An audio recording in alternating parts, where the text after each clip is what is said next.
Okay, we're back. I cheated. I had some more in between. Um, yeah, so it's got a pretty good buzz too, so I feel more creative. Yeah, so let's talk about this. So we have separation of yin and yang. We have electric and through practice and especially practicing with a partner and having an authentic method,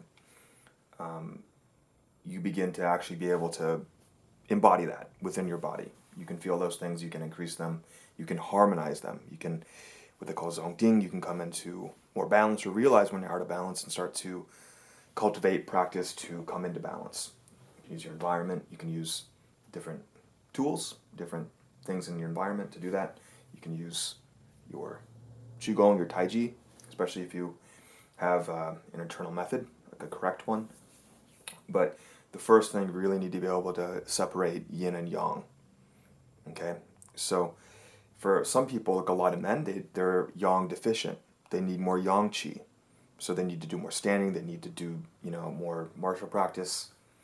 And then for some men, it's like too yang, it's like uber yang. So it's too far one end of the spectrum, and they haven't gotten so far that at some point the polarity flips. So some methods, they get you to go uber yang so that you can let go of your power, and it turns to yin. Yang turns to yin, yin turns to yang. So this interchange is really important in terms of, and like the Taoists and Buddhists realized this a long time ago.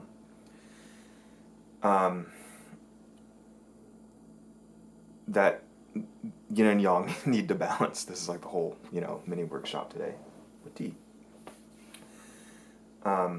So for some men, let's look at the psychology, like the mind, the yi, the mind component that interfaces with our body, our physical body. They don't like confrontation. They're people pleasers, right? So it's too passive. It's passive aggressive, and they need to balance that by having a practice that can activate their yang qi, and it needs to be available when the conditions change and the qi needs to come out and to mobilize and to harmonize. So to become one, whatever people call it.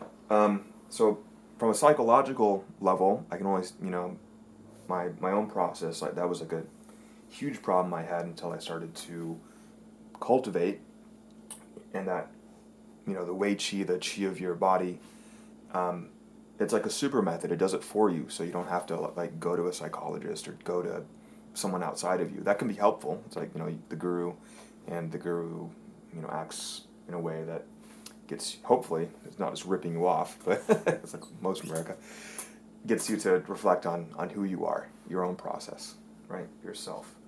So, anyway, back to tea.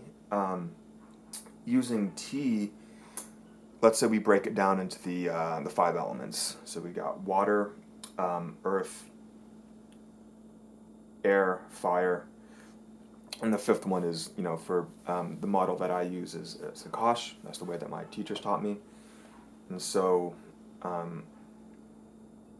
you separate the elements, you separate yin and yang, you separate the elements, and you start to interact with these things in your environment, and you start to realize, without like needing a I Ching or like a book in front of you, what it is, separating all those things and being able to be clear about them in your own body. You can feel that. You can feel the elements in your body and in your, the everything that you interact with, everything you eat, drink. So where I'm going with this, and I'm sorry if this is complicated, I haven't really heard people talk about this before, so you can use the teas to bring out and increase the elements. So for a lot of, if you're starting an internal practice and like you want to get more calm and grounded, if you want to sync the chi, so they say that syncing the chi in internal practice is like the first gate to get through. You got to sync your energy, sync it to Dantian and to the feet, and those hydraulic pumps, once you get those activated in the feet and the Dantian starts to fill, Mingmen empties. And then you have all these things like, there's these alchemical diagrams and stuff. That's real. That's something real that starts to happen as you begin to practice.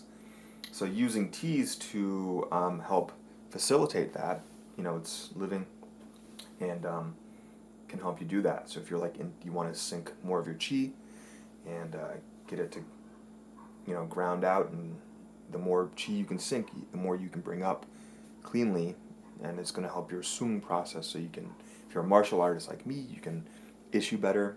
You can utilize more of the elements, the fire element, the water element, the air element, and start to cultivate that through, tea.